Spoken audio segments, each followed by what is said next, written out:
Hi everybody, today we will talk about how to fix or how to solve the problem of iHerb. We click on settings,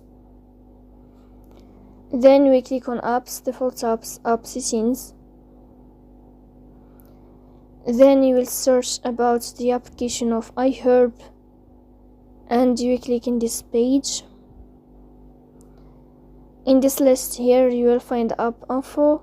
You will go to first stop, then we click OK. After that you'll enter to storage.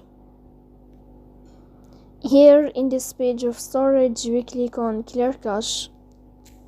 In the end you will turn off your phone and you will wait a moment to restart your phone again to fix that problem.